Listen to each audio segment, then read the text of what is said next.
j'ai beaucoup réfléchi sur Ésaïe 43 et j'aimerais bien savoir qu'est-ce que vous pensez sur ce texte, parce que je pense que c'est un texte très prophétique pour nos jours.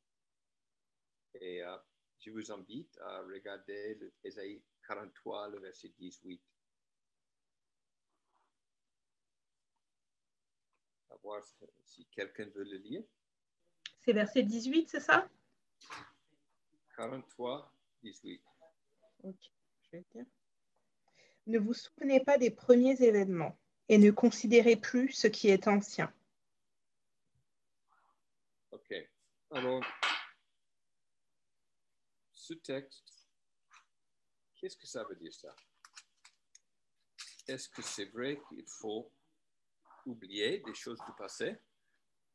Les Blanches qui ont colonisé l'Afrique, ils voulaient bien que les Noirs oublient les choses du passé, n'est-ce pas? Les Blanches américains, ils voulaient bien que les Noirs américains oublient l'esclavage et tous les dégâts du passé. Mais est-ce que c'est ça ce que Ésaïe recommande? Est-ce que les victimes doivent oublier des traumatismes? J'ai pas mal réfléchi sur ça parce que je vois la sagesse de ça, parce que il y a beaucoup de choses qui peuvent être comprises du passé. Par exemple, premièrement, je peux penser aussi des belles choses du passé. Je peux dire, oulala, ce n'est pas comme mon enfance maintenant, les choses sont plus désorganisées, il me manque ces traditions, les réunions de l'Église comme nous avons été autrefois, et je peux penser beaucoup au passé, les moments de gloire du passé, n'est-ce pas? Et je peux avoir de la nostalgie. Et en tant que quelqu'un plus âgé que vous, j'ai plus du passé derrière moi, n'est-ce pas? Donc, j'ai plus de possibilités de penser à des choses glorieuses, romantisées du passé. Et parfois, je peux comparer notre vie actuelle avec le passé et penser, c'est triste, vraiment, les choses vont de pire en pire, n'est-ce pas? Et donc, c'est dangereux de regarder en arrière et de penser sur les choses, les belles choses, parce que finalement, ils sont passés et nous vivons dans l'actualité. Et donc, il faut aussi être tourné vers l'avenir et pas vers le passé, n'est-ce pas? Parce que sinon, on risque de perdre ce qui dit le prophète dans le verset 19. Est-ce que quelqu'un peut lire le verset 19?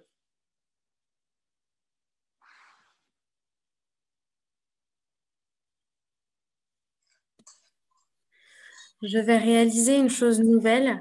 Elle germe dès à présent. Ne la reconnaîtrez-vous pas? J'ouvrirai un chemin à travers le désert et je ferai jaillir des fleuves dans la steppe. Ok, donc c'est important de... Aujourd'hui, j'ai beaucoup enlevé les archives dans mon disque dur de mon ordinateur parce que mon ordinateur est bloqué. Et ça ne marche pas. Mon ordinateur, mon laptop ne marche presque pas parce que c'est trop plein.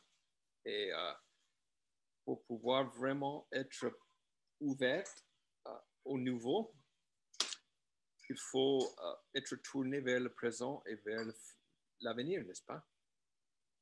Et parce que si le Seigneur est en train de faire quelque chose de nouveau, est-ce que le texte, je ne sais pas en français, ça, le verset 19, je vais le voir dans ma version de Tob, ça dit, voici que moi, je vais faire de neuf, qui déjà bougeons. ne le reconnaîtrez-vous pas? Je ne veux pas être parmi ceux qui sont ignorants de choses nouvelles. Moi, en tout cas moi, je pense que je veux donner le bienvenu aux nouveautés. Mais si je suis attrapé dans le passé, et si je compare tout ce qui vient avec tout ce que j'ai vécu, donc ça peut me bloquer. Donc, par exemple, beaucoup de gens plus âgés peuvent bloquer, peuvent dire, ah, vous jeunes avec les musiques, non, ça, ce n'est pas bon. Ce n'est pas bon. Il faut retourner à l'orgue et la guitare. Et bon, les gens peuvent se plaindre, n'est-ce pas, contre les jeunes. Et moi, je ne veux pas être comme ça. Mais ça vient de la nostalgie. Et nous sommes tous capables de le faire, n'est-ce pas, d'être bloqués du passé. OK, donc ça, c'est une façon de voir le passé, n'est-ce pas? Le passé glorieux. Deuxièmement, on peut être bloqué dans le passé pas glorieux, les blessures, ou parce que nous sommes tous blessés. Et je peux penser en tous les ennemis du passé qui m'ont fait du mal, et je peux être plein de ressentiments, d'amertume. Et si je suis trop... j'ai la tendance parfois, parce que nous avons été persécutés, nous avons été... les gens ont péché contre nous, n'est-ce pas? Et donc, je peux être tourné vers le passé et dire, mais qu'est-ce que je peux faire? Non, mais... Par exemple, nous avons organisé une église avec les immigrés mexicains et une dénomination avec qui nous avons fait un partenariat. Ils ont quitté notre église, ils ont fait les rumeurs, les mensonges contre nous, et ils ont enlevé notre église. Que nous avons passé 10 ans de le faire de rien, n'est-ce pas? Et je peux dire, oh, c'est luthérien ou c'est presbytérien, n'est-ce pas? Donc, pour ça, c'est très important, le pardon. Mais on ne peut pas pardonner aussi facilement, n'est-ce pas? Parce qu'il faut aussi identifier dans les détails les blessures et les péchés qui ont été commis contre nous, et aussi notre part. Donc, parce que moi, j'ai ma part de confesser.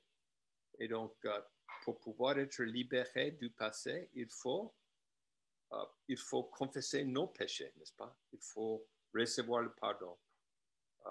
Il faut aussi noter les façons que les autres ont péché contre nous et finalement arriver à le pardonner, n'est-ce pas? OK, donc, troisièmement, nous avons le problème des injustices contre notre pays, contre notre tribu, contre notre famille, contre notre pays, notre ethnie, n'est-ce pas? Et donc, que faire avec ce passé? Et est-ce qu'il faut pardonner? Je ne pense pas que c'est aussi facile que ça. Il faut faire une démarche, n'est-ce pas? Parce que trop souvent, les victimes, les traumatisés, ils portent le honte, n'est-ce pas? Et une fausse responsabilité en tant que victime. Et donc, il y a toute une démarche de conscientisation, il faut savoir qui a fait quoi. Et il faut étudier un peu de l'histoire, n'est-ce pas? Ou beaucoup de l'histoire. Parce que ce n'est qu'une question de perpetrator et victime. Ce n'est qu'une question de agresseur. How do you say perpetrator? Agresseur, oui. Agresseur, ouais. Agresseur et victime.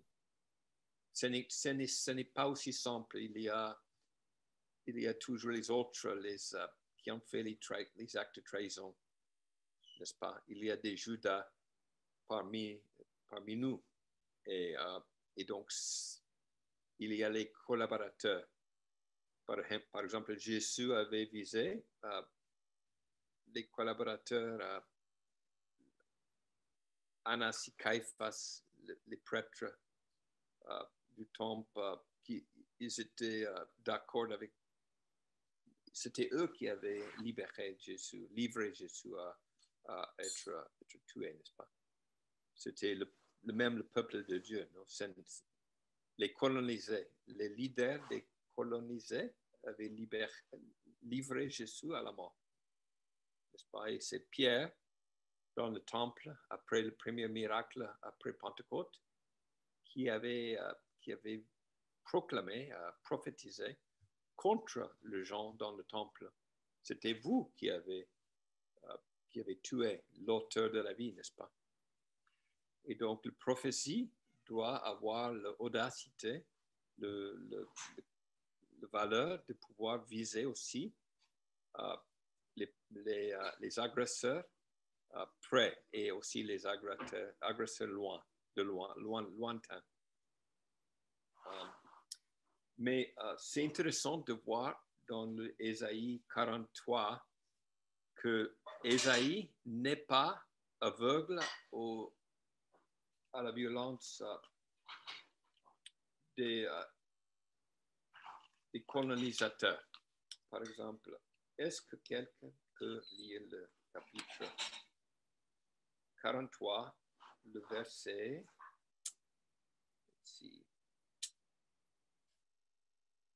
14 à 17?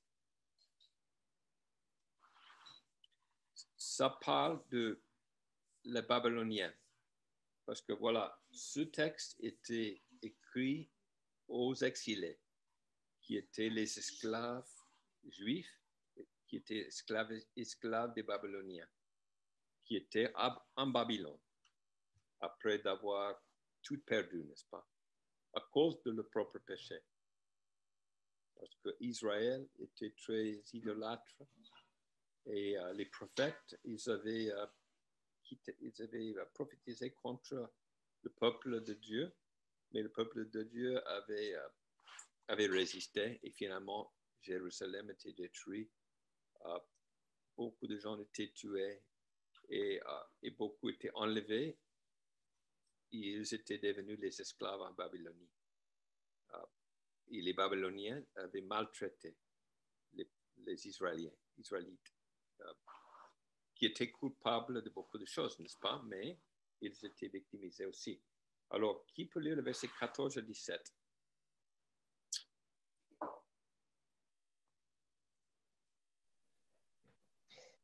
Ainsi parle l'Éternel, celui qui vous rachète, le Saint d'Israël. C'est pour vous que j'ai envoyé quelqu'un contre Babylone. Je les ferai couler, tous ces fuyards, ces Chaldéens dans leurs bateaux de plaisance. Je suis l'Éternel, votre Saint, le Créateur d'Israël, votre Roi. Ainsi parle l'Éternel, qui trace une route dans la mer et un sentier dans les eaux puissantes, qui met en campagne des chars et des chevaux, une armée et de vaillants guerriers. Ils se couchent, ils ne se relèvent plus, ils se sont éteints, ils se sont consumés comme une mèche. Alors, ça c'est une parole prophétique contre les Babyloniens. Alors, qu'est-ce que vous pensez? Pourquoi ça arrive juste avant le verset 18? Est-ce que ça vous donne... Est-ce que vous avez des idées?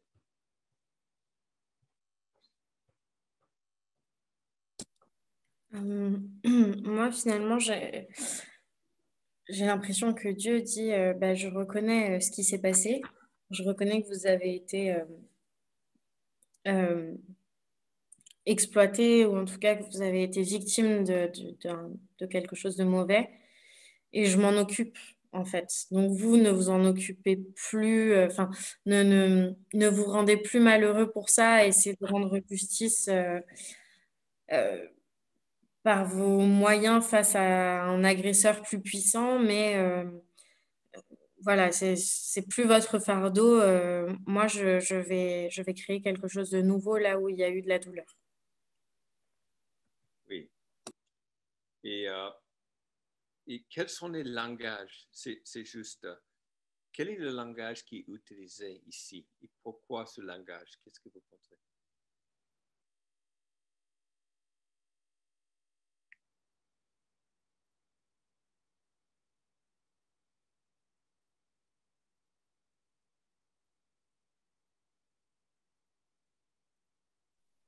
Ben, c'est un langage plutôt guerrier. Donc, c'est un peu comme s'il y avait une bataille. Ouais, comme s'il y avait une bataille et que c'était bon, quoi. Parce qu'il dit à la fin, ils se couchent, ils ne se relèvent plus, ils se sont éteints. Donc, c'est comme si la bataille avait été gagnée. Du coup, il n'y a plus de raison de se battre et ils peuvent aller vers l'avant, quoi. Tout à fait, oui. Et c'est intéressant que c'est le langage de l'Exode, n'est-ce pas? Donc, le prophète a approprié le langage de l'Exode où les Égyptiens, ils sont allés derrière les esclaves qui étaient en train de fuir et ils étaient détruits dans les eaux, n'est-ce pas? Et donc ça parle de la destruction de l'impérialiste, n'est-ce pas? La destruction on peut dire, oui, les Anglais, sous ces navires, où retentissaient leurs acclamations. On peut parler des Anglais qui étaient les gens qui ont pris les esclaves africains pour le ramener et le vendre aux États-Unis, n'est-ce pas? Donc, c'est fort les paroles de jugement qui parlent de la destruction totale, non? Il n'y a pas de pitié, how do you say that? Il n'y a pas de compassion pour le perpetrator, pour les agresseurs ici.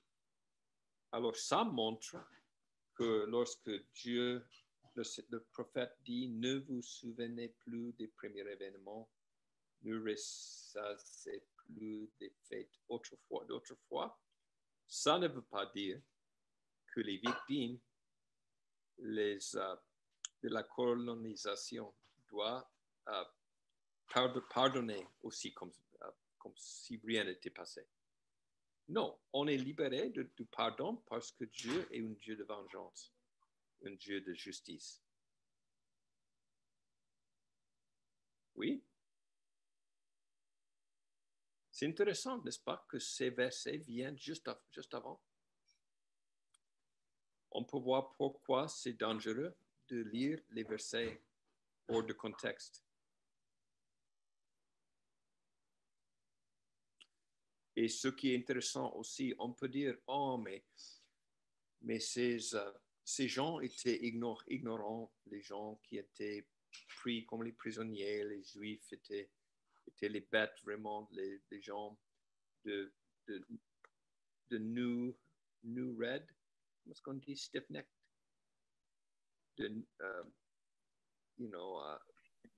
les pêcheurs, les Israélites qui avaient tué les prophètes et ils sont pires que nous et voilà. Mais ce qui est intéressant, c'est que le chapitre 42,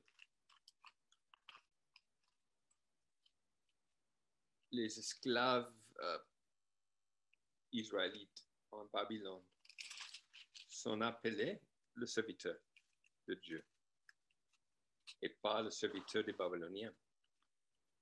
Parce que le serviteur, un des problèmes du passé, c'est que moi, je peux avoir une identité où mon identité est attrapée par le passé. Je peux me voir comme esclave. Je peux me voir comme rien du tout. Je peux me voir comme l'oppresseur m'a signalé, n'est-ce pas?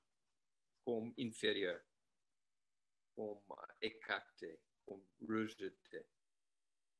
Et donc, le passé est dangereux parce que ça affecte mon identité.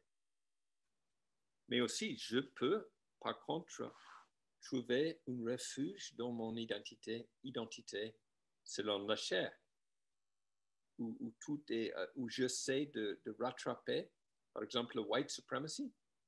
Ils essaient de rattraper leur identité européenne ou américaine. Moi, je suis vraiment un Américain. Je suis le blanche des blanches. Je suis le blanche pieux, comme nazi, non? Mais voilà, ce qui est intéressant du chapitre 42, c'est que l'esclave, le peuple de Dieu en tant qu'esclave des Babyloniens, est présenté par le Seigneur. Voici mon serviteur, que je soutiens, mon élu, que j'ai moi-même en faveur. J'ai mis mon esprit sur lui. Donc, ça veut dire que Dieu est, en tant que Père, en tant que Sauveur, en tant que Créateur, c'est lui qui nous prend, qui nous a choisis. Et donc, notre identité qui va plus en avant que notre identité selon la chair ou selon l'histoire.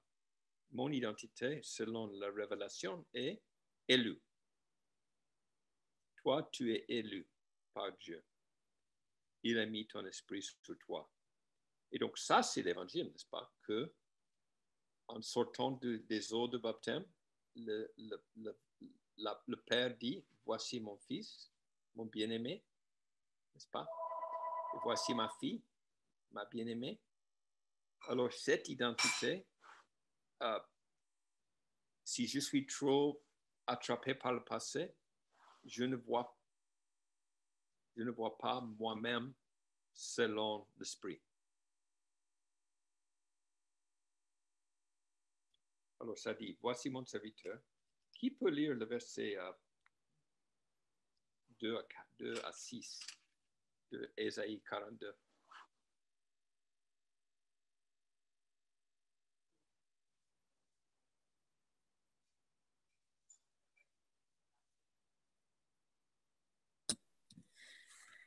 Mais il ne criera pas, il n'élèvera pas la voix, il ne la fera pas entendre dans les rues. Il ne brisera pas le roseau qui se ploie, et il n'éteindra pas la flamme qui faiblit, mais il établira le droit selon la vérité. Il ne faiblira pas, il ne ploiera pas, jusqu'à ce qu'il ait établi le droit sur la terre, jusqu'à ce que les îles et les régions côtières mettent leur espoir en sa loi. Car voici ce que dit l'Éternel Dieu qui a créé les cieux et les a déployés, lui qui a disposé la terre avec tout ce qu'elle produit, qui a donné la vie aux hommes qui la peuplent, et le souffle de vie à ceux qui la parcourent. Moi, l'Éternel, moi je t'ai appelé dans un juste dessein, et je te tiendrai par la main. Je te protégerai et je t'établirai pour conclure une alliance avec le peuple, pour être la lumière des peuples étrangers. Wow. Et le verset 7? Pour ouvrir les yeux des aveugles, pour tirer du cachot les prisonniers, de la maison d'arrêt ceux qui habitent les ténèbres. Donc voilà l'identité et la mission des esclaves qui leur a été donnée par le Seigneur. Même lorsqu'ils sont les esclaves en Babylonie, n'est-ce pas?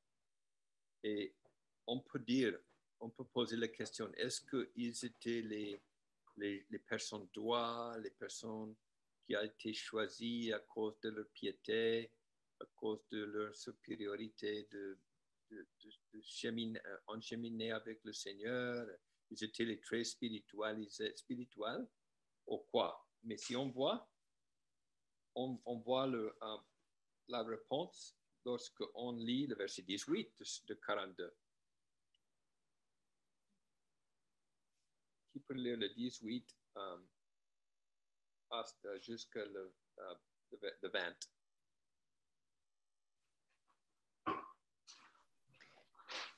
Pour écouter, aveugle, regardez et voyez.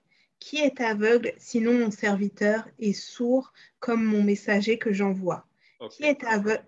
Alors, une question. Alors, quelles sont les qualifications de serviteur?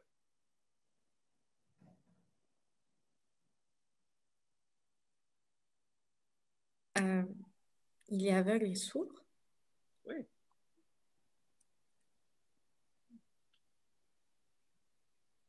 C'est intéressant, non?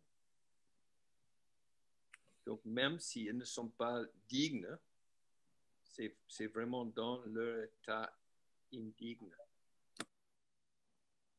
Ils ont été toujours choisis, pas lorsqu'ils étaient fidèles et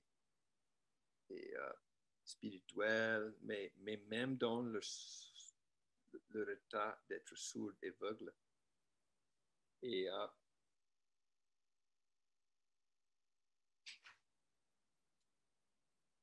si on continue le verset 22,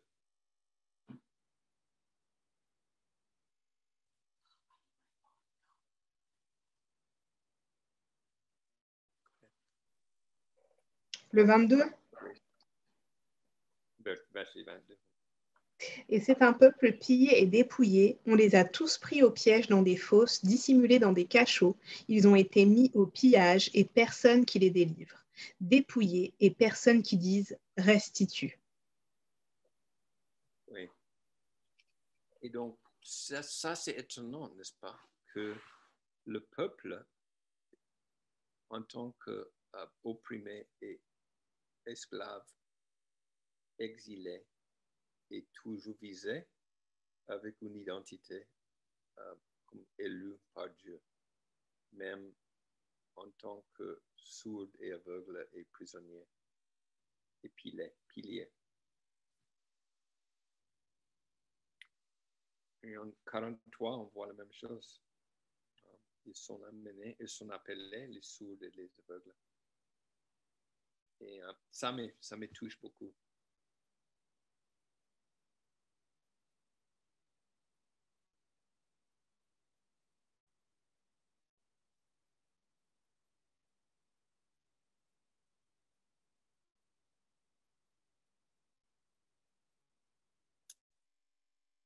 Par exemple, si vous voyez, ça part du retour des exilés. Par exemple, 43, le verset 6, le verset 5 à 8. On peut lire tout le chapitre 43, mais si quelqu'un peut lire 5 à 8, ça sera bien. Sois donc sans crainte, car je suis avec toi. Je ferai revenir tes enfants de l'Orient, je te rassemblerai de l'Occident. Je dirai au septentrion, rends-les, et au midi, ne les retiens donc pas. Fais revenir mes fils des pays éloignés, fais revenir mes filles des confins de la terre. Oui, tous ceux qui portent mon nom et que j'ai créé pour ma gloire, que j'ai formé, oui, que j'ai fait. Laisse sortir le peuple qui est aveugle, tout en ayant des yeux, et qui est sourd, bien qu'il ait des oreilles.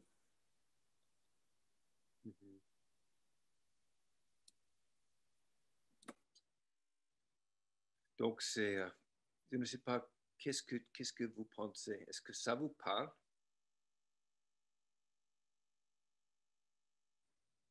Dans notre situation actuelle?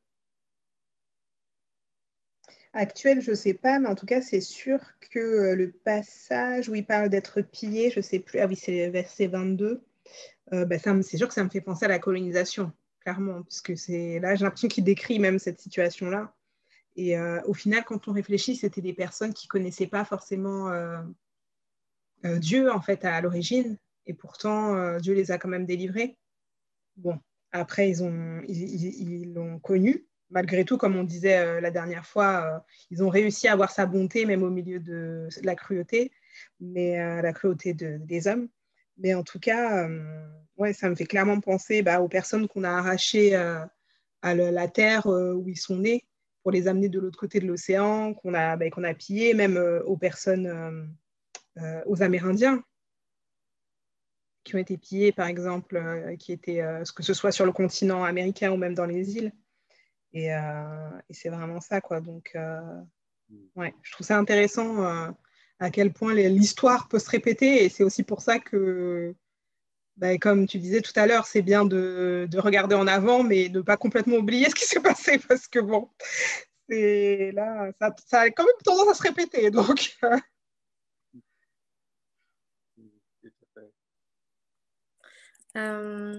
moi, pareil, en fait, la fin du chapitre 42, avec la description de ce qu'on subit, de ce qu'est subi le peuple, le fait qu'il est dépouillé, qu'il est livré, pillé, mis au cachot, etc. Ça m'a remué parce qu'on dirait une description très précise de choses qu'on a vues dans l'histoire. Et puis, le passage aussi où on dit, oui, personne pour dire, mais enfin, qu'il faut restituer. Et c'est ce à quoi je pensais pendant l'analyse du texte, c'est que finalement, il y a beaucoup de discussions autour du pardon et du fait que dans les églises, on devrait, voilà, on est tous frères et sœurs, donc on dirait qu'il n'y a plus de rapport de domination et que tout ça s'annule et qu'en fait, il y a aussi, ouais, et puis de façon générale, dans la société comme dans l'Église, c'est quelque chose qui est difficile à entendre, mais que certains sont partis avec des handicaps et avec des difficultés supplémentaires du fait de ces histoires de colonisation, du fait de ces histoires d'esclavage euh, et de tout ce que ça a engendré. Et je me dis, aujourd'hui, plus personne ne veut entendre parler de restitution, de réparation. Et je me dis, OK, on peut se dire que tout ça, c'est du passé, mais c'est important de réparer. Et quand je pense au texte de loi, au début de la Bible, tout ce qu'on voit dans Lévitique, c'est le principe, c'est bon, bah, t'as tué, enfin, je sais pas, t'as coupé le bras de quelqu'un, bah, en fait, il va falloir couper le bras de quelqu'un de la famille. Enfin, il y avait souvent des logiques comme ça de on rend l'appareil. Et de me dire, ben oui, on se dit qu'on a fait des progrès et qu'on est allé plus loin que ça, mais à la fois, je me dis, quelquefois, on régresse parce que on veut juste se serrer la main et dire, ça y est, c'est bon, tu as perdu des années de vie, tu as perdu ton, là où ta famille avait des terres, tu as perdu ton droit de vote, mais ça va, on est quitte, alors que non, on n'est pas quitte. Et du coup, c'est un peu compliqué, même pour moi, de lire ce texte, parce que je me dis finalement, là, c'est Dieu qui s'adresse au peuple d'Israël qui était en captivité et qui leur promet Jésus pour les délivrer. Et je me dis, bah, Jésus, il est passé et il a fait ce qu'il avait à faire. Et pourtant, après, ces faits-là se sont répétés pour d'autres peuples.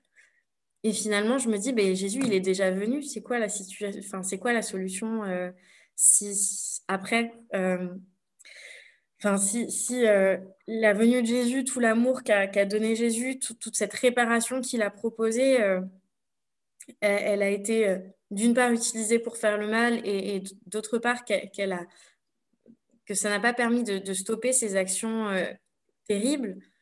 Euh, Aujourd'hui, qu'est-ce qui nous reste comme acte de réparation? Qu'est-ce qu'on peut réclamer? Comment est-ce qu'on peut se faire entendre? Parce que moi vraiment, parfois, face à certaines situations, j'en suis au point où j'ai juste envie de dire, mais Jésus revient, hein. Il n'y a plus rien à faire là. Enfin, voilà. Il faut juste qu'on soit jugé. J'ai plus de solution. Et je me dis vraiment ça. Et du coup, d'un côté, le texte me donne de l'espoir parce que ça me dit, oui, Jésus, enfin, Dieu ne laisse pas les choses impunies. Il s'occupe de son peuple. Et d'un autre côté, je me dis, mais il a déjà tout fait et ça ne s'arrange pas. Donc, qu'est-ce qui nous reste en fait? Il ne nous reste plus que... Il faut que la fin des temps arrive. Voilà.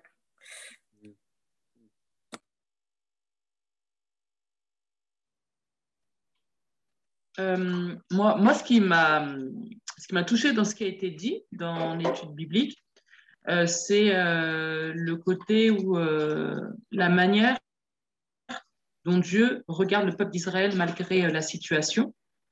Et enfin, le fait qu'il leur rappelle en fait ce qu'ils sont réellement, ça, je trouve que c'est quelque chose qui me parle en fait, de me rappeler toujours la manière dont Dieu me voit en fait, mon identité.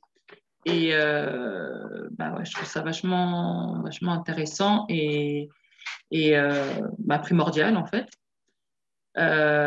Et après, dans ce que dit Marie, c'est sûr que on peut avoir même moi, hein, pas ce sentiment, mais c'est clair, qu'est-ce qu'on peut ajouter encore? Mais en fait, je pense que ce que Jésus a fait, c'était pour ceux qui ne l'avaient pas encore vu, mais aussi pour ceux qui l'ont déjà vu, en fait, et c'est aussi actuel, enfin, comment expliquer ça là? Tout ce que Jésus a fait, c'est encore actuel pour nous, comme c'était pour ceux d'avant. Dans la prise chronologique, je ne sais pas si je suis claire, mais voilà, c'est toujours d'actualité. Et c'est ça, en fait, c'est ça la puissance de Jésus, en fait.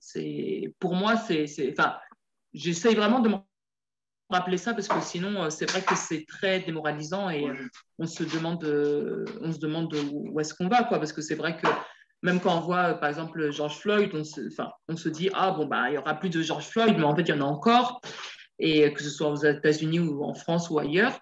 Donc du coup, c'est vrai que ça peut être un peu déstabilisant et décourageant, mais j'essaye de vraiment repasser dans mon cœur dans le fait que Jésus et ce qu'il a fait est encore d'actualité et c'est encore puissant, même si on ne le voit pas toujours. Euh, et puis comme j'ai dit, l'identité aussi, se rappeler qui on est et que personne ne peut nous enlever notre identité, même si les gens veulent peut-être nous diminuer, mais Dieu, lui, nous voit d'une certaine manière et c'est ça qui est important finalement. Voilà. So, si nous voyons ce texte, le verset 19 maintenant encore,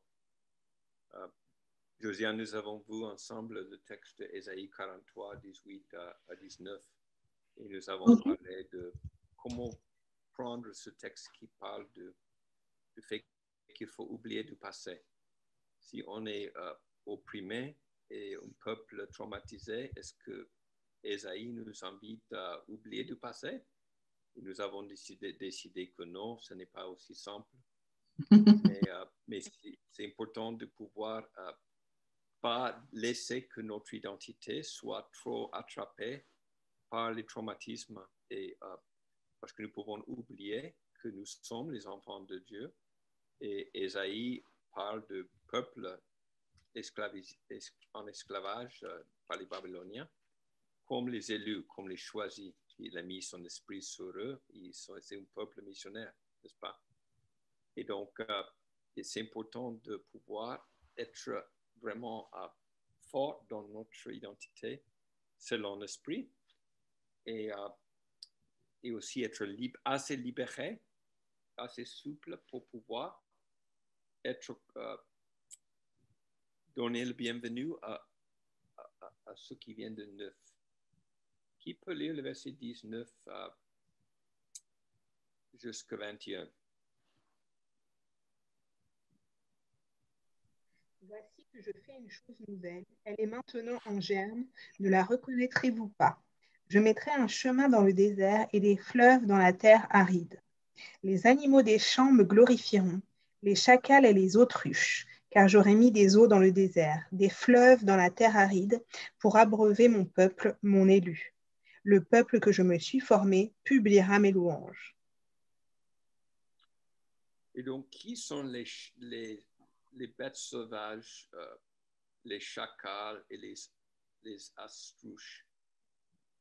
J'ai pas mal étudié les chacals et autruches et c'est toujours les animaux qui habitent dans les ruines, dans les endroits perdus.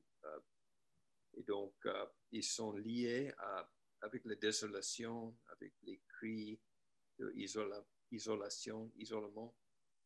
Et donc, qui sont les équivalents? Parce que ce sont les animaux, mais finalement, ce sont mon peuple, mon élu qui est visé, n'est-ce pas? Qui sont les équivalents des chacals et les austrouches en France? Qui doit attendre les fleuves des eaux vivantes qui viennent.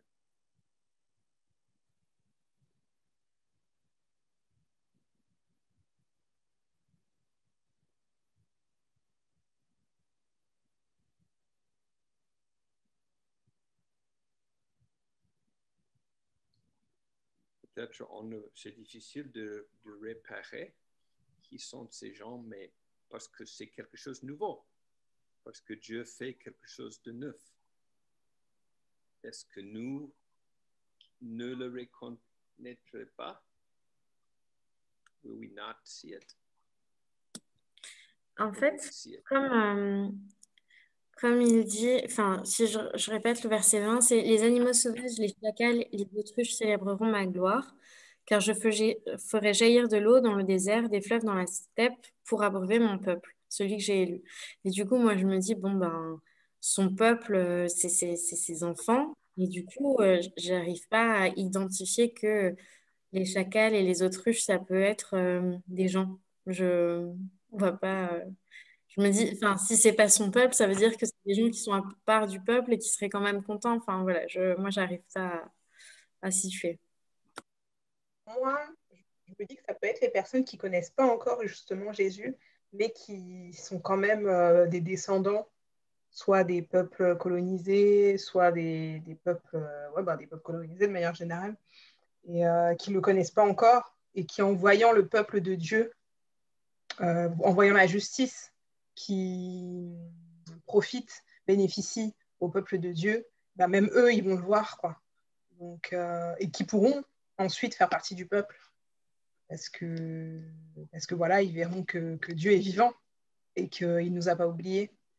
Donc, voilà, je sais pas.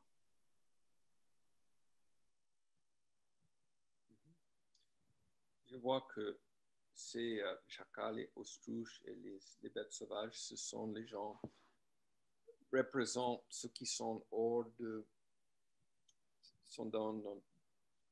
ils ne sont pas dans les communautés organisées. Ils sont dans l'isolement et ils ne sont pas encore rassemblés. Et donc, ça parle de la vision missionnaire du peuple de Dieu, n'est-ce pas? Et parce que Dieu cherche les brebis perdues. Il cherche les austrouches et les chacals. Et donc, parfois, j'ai cette vision, par exemple, quand vous avez parlé de podcast et le fait qu'il n'y a pas un podcast qui est pour les francophones, pour le monde, en français, n'est-ce pas, qui est chrétien. Moi, je peux imaginer ce podcast comme un fleuve des eaux vivantes qui peut donner à boire à ceux qui vraiment ont soif, qui peut-être sont prêts à renoncer tout espoir qu'il y a quelque chose dans le foi chrétien qui peut le parler, qui sont vraiment hors de la communauté, pas encore à temps, not yet reached, comment est-ce qu'on dit, pas encore à temps. Attends, oui.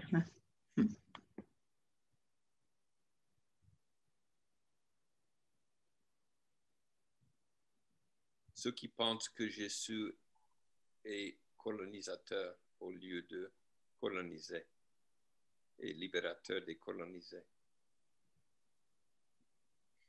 Moi, je voulais quand même partager une petite note d'espoir que j'aurais pu dire au début, mais que j'avais complètement oublié.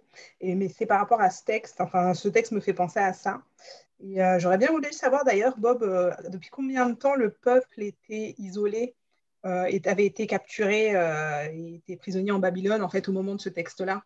Parce que je pense que parfois, Dieu, on ne voit pas, c'est pas forcément la génération qui a été, comment dire, capturée, qui voit en fait la libération. Et ben, même avec l'Exode, c'est pareil. Hein, les personnes qui sont sorties d'Égypte, ce n'est pas celles qui sont rentrées en Canaan. Donc, parfois, il se passe plusieurs années. Et un petit témoignage pour donner une note d'espoir, c'est que il y a peut-être 2-3 semaines, j'ai découvert un site où on pouvait trouver les prénoms des personnes qui avaient été libérées aux Antilles, en Guadeloupe et en Martinique, qui avaient été libérées au moment de l'abolition de l'esclavage. Donc, en fait, sur ce site internet-là, en tapant son nom de famille, on peut retrouver le nom de ses ancêtres, en fait, qui ont été libérés au moment, en 1848 ou 60, au moment de l'abolition, et qui ont été libérés, en fait. Et en fait, moi, j'ai tapé mon nom, du coup, et j'ai trouvé peut-être 5 ou 6 personnes. Et en fait, je ne sais pas, ça m'a vraiment fait un truc de voir, en fait, ces personnes. Je sais pas, ça les a rendues plus humaines et plus, j'ai l'impression d'avoir retrouvé un petit bout d'histoire. Et je me suis rendu compte à quel point on avait été volés. En fait, c'est dans ces moments-là où, comme dit le texte, on nous restitue quelque chose, qu'on se rend compte à quel point on a été volés, en fait. Parce que je me suis rendu compte à quel point ouais, cette partie-là de mon histoire généalogique, je ne la connaissais pas du tout. Et ouais, c'était assez fou quoi, d'avoir ce morceau-là. Et en plus, ça donne de l'espoir de connaître d'autres choses, d'en apprendre plus. Et en même temps, c'est quelque chose que j'ai remis à Dieu parce que on n'a pas envie de vivre dans le passé, mais en même temps, c'est quelque chose qui est assez normal pour la plupart des gens de connaître son arbre généalogique. Et pour d'autres, c'est juste quelque chose qui est compliqué à avoir.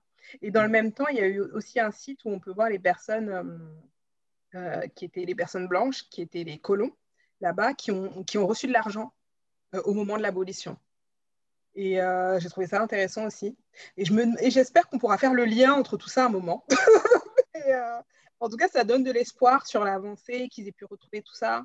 Et en fait, le fait de connaître l'histoire, mine de rien, ça permet une certaine réconciliation. En fait, tant qu'on ne connaît pas toute l'histoire, c'est compliqué. Moi, quand j'ai découvert ça, ça m'a vraiment fait un truc.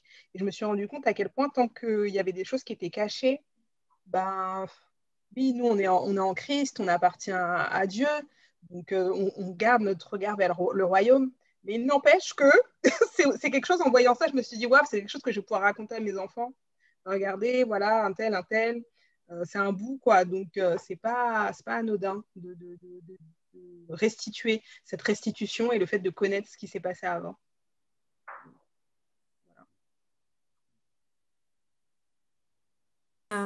Pour rebondir un peu là-dessus, au moment où justement l'article avait paru pour retrouver le nom des esclavagistes qui avaient reçu des compensations au moment de l'abolition de l'esclavage, il y avait une partie de l'article qui concernait des îles malgaches.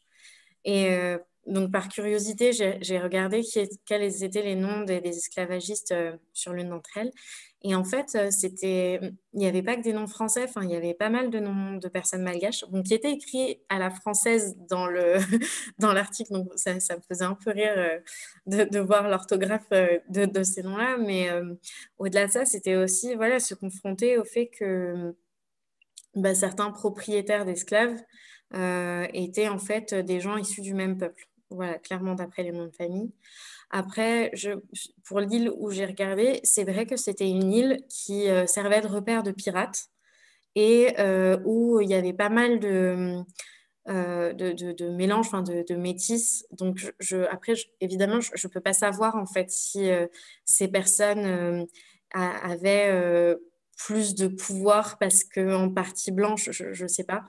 Mais moi, de voir des noms malgaches à ce moment-là, ça m'a quand même... pareil, c'est resté dans un coin de ma tête pour réflexion future.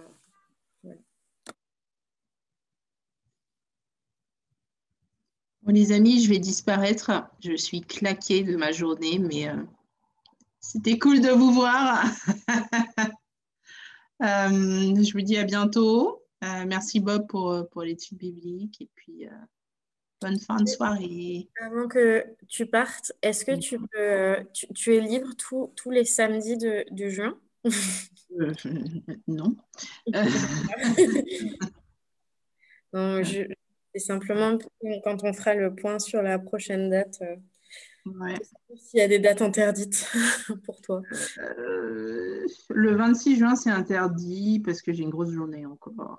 Je peux être là, mais si on peut éviter le 26, je serai heureuse. D'accord. Voilà.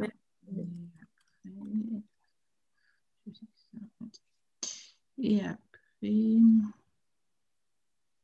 le 12, ouais, non, le 12 et le 19, ça le fait.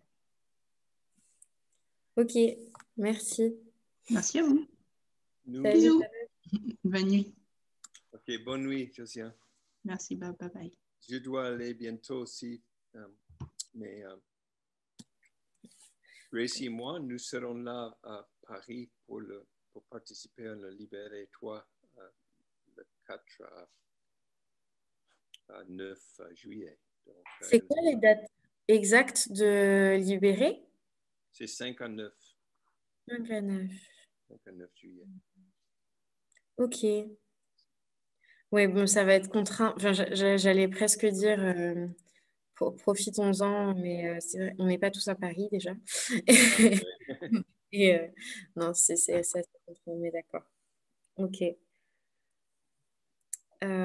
Bah, je propose que, enfin, vu qu'on commence à parler de dates, qu'on finisse de parler de dates, comme ça après on pourra prier pour conclure, mais en ayant arrêté une date.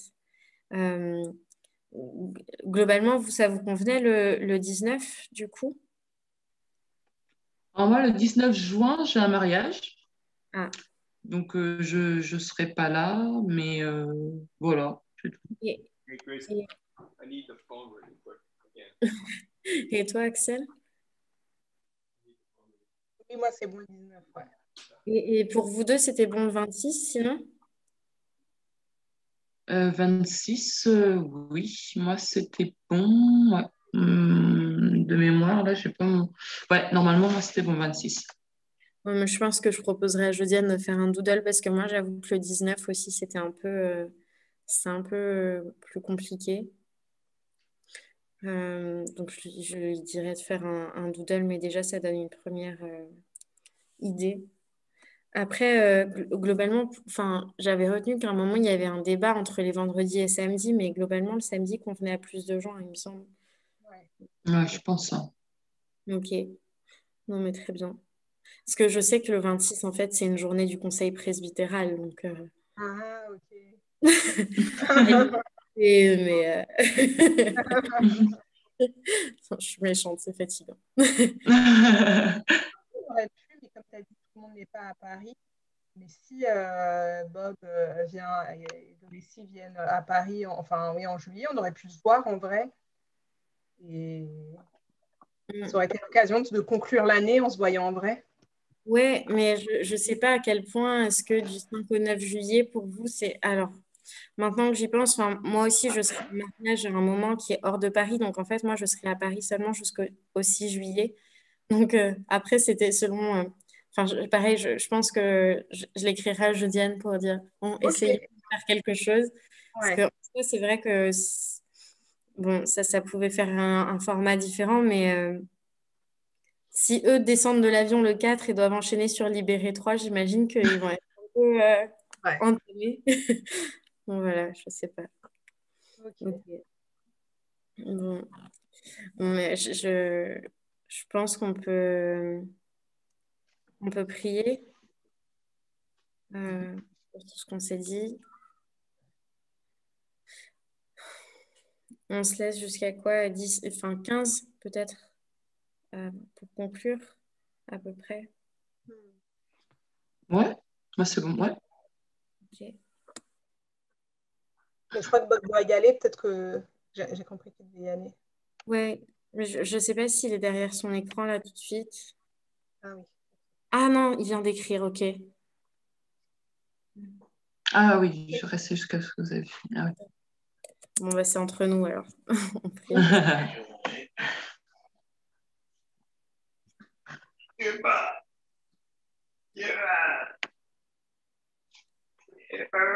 Du coup, là, c'est le moment de prière, hein, c'est ça, hein que je ne me Oui, trompe pas. je pense que Ah, c'est ok. quelqu'un qui vient de chez Bob. Bon, ça a l'air plutôt- Moi, je veux bien prier. Mm. Ouais, merci Seigneur pour toutes ces recherches en histoire, en sociologie, qui permettent de découvrir des éléments du passé et qui permettent de réaliser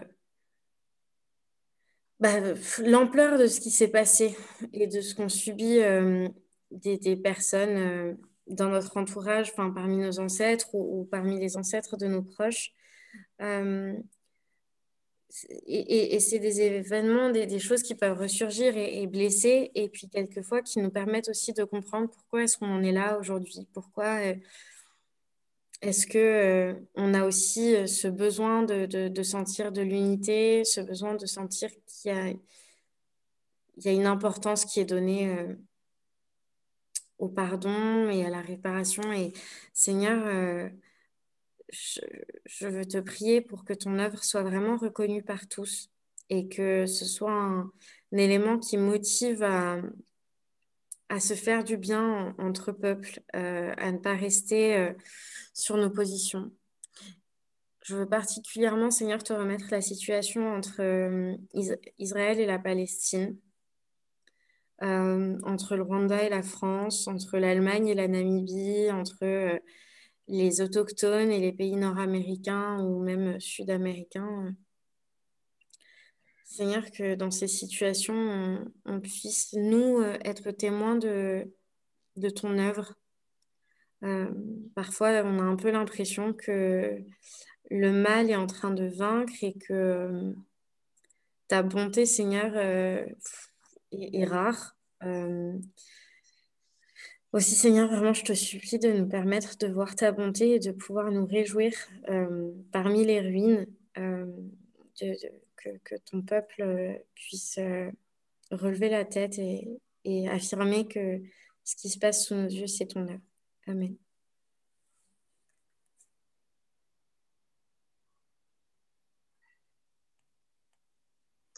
Merci Père pour nos discussions de ce soir. Merci pour la Bible, Seigneur. Merci pour tous ces témoignages en fait qu'on a que tu es un Dieu qui n'oublie pas ton peuple, qui peut-être a été arraché d'un lieu où il vivait, peut-être qui a été capturé, capturé.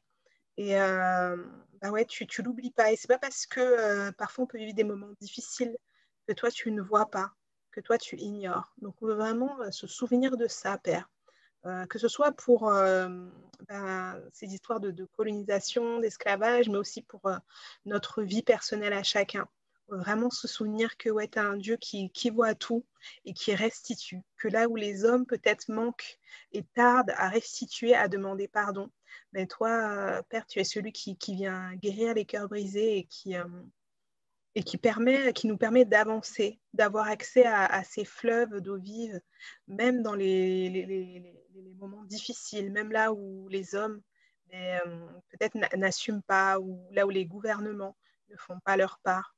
Mais je veux quand même te remettre ces gouvernements, Père. Je veux quand même te remettre notre président et tout son gouvernement. Je te prie de leur donner de la sagesse, de leur donner de l'empathie, de leur donner de la compassion et de pouvoir sortir parfois de leur logique électorale pour pouvoir vraiment être des instruments de justice entre tes mains. Et oui, je te prie pour la France, je te prie aussi pour les États-Unis, je te prie pour tous ceux qu'on appelle les grandes puissances qui ont vraiment une influence et qui peuvent faire la différence. Mais je veux aussi te prier pour les dirigeants des pays qui ont été autrefois opprimés et qui peuvent aujourd'hui aussi faire une différence. Je te prie vraiment pour que tu puisses les inspirer chacun et je te rends grâce aussi pour le président du Rwanda, par exemple, qui sait donner l'exemple en ne se positionnant plus en victime, mais en osant parler. Et je te prie, Seigneur, pour que ce soit vraiment, comment dire, qui puisse avoir à sa suite plusieurs autres dirigeants qui sauront aussi se positionner et ne plus se positionner en victime, mais même si, voilà, il faut dire ce qui s'est passé, mais, et qui sauront se porter vers l'avant également. Merci, Seigneur. Dans le nom de Jésus, je t'ai prié. Amen. Seigneur, je te remercie pour ce temps d'étude, ce temps de partage. vraiment à cœur ouvert. Vraiment, on reste vrai et ça fait du bien, Seigneur, de pouvoir échanger vraiment de manière totalement voilà, ouverte sur ce sujet qui est vraiment très sensible. Et Seigneur, je te prie pour que tu puisses, euh, tu puisses nous aider à croire que oui, tu peux faire des choses extraordinaires et que tu peux faire des choses qui nous semblent impossibles. C'est vrai que quand on regarde avec nos propres yeux et quand on s'imagine le futur, on peut vraiment être défaitiste et en tout cas pas du tout optimiste. Et vraiment, voilà, c'est une réalité. Mais aide-nous à croire que tu peux faire, que tu es en train de faire des choses pour changer la situation, pour qu'il y ait une réconciliation des peuples, pour qu'il il y ait aussi comment dire, une reconstruction, une reconnaissance aussi des choses qui ont été faites, des choses qui ont été pillées, du mal qui a été fait, et aussi qu'on puisse aller dans un chemin vraiment de réconciliation, de reconnaissance, de nouveauté, enfin vraiment un renouveau, quoi, que ce soit plus comme avant. Et à nous à croire cela, peut-être que ça mettra du temps, mais à nous déjà, à nous à croire, à amorcer vraiment notre foi dans cela. Et vraiment, je te prie pour que nos enfants, les enfants de nos enfants puissent vivre autre chose, vraiment, pour que tout ce dont on est conscient, ce qu'on parlait au niveau de, par exemple, des comptines qui peuvent être à caractère raciste ou des ouvrages qui ne représentent pas assez une certaine population, que vraiment nos enfants, leurs enfants ne puissent pas connaître cela, en fait, que les choses puissent avancer, qu'on puisse vraiment faire vraiment des pas de géant, je dirais. Vraiment, c'est ma prière que des choses changent et, euh, et aide-nous à croire que cela est possible. Et Seigneur, je te remercie parce que on peut garder vraiment à l'esprit que tu nous vois toi autrement et que notre identité est intacte, quelles que soient les choses qu'on peut entendre, voir ou croire même, voilà. Notre identité en toi reste intacte et, euh, et tu as vraiment tellement ben, tu as vraiment prévu des choses vraiment plus belles pour nous que parfois ce qu'on peut nous présenter. Donc vraiment, je te remercie. Je te remercie d'être dans nos vies, d'être là, de toujours nous aider vraiment à voir les bonnes choses et à se rappeler que nous sommes vraiment enfants de Dieu, que nous sommes esclaves de Jésus-Christ et, euh, et que vraiment, voilà, nous sommes en toi, il y a les choses terrestres, mais il y a aussi les choses célestes. Donc, vraiment, je te remercie d'être dans nos vies et de nous aider à transformer ce monde, Seigneur. Amen.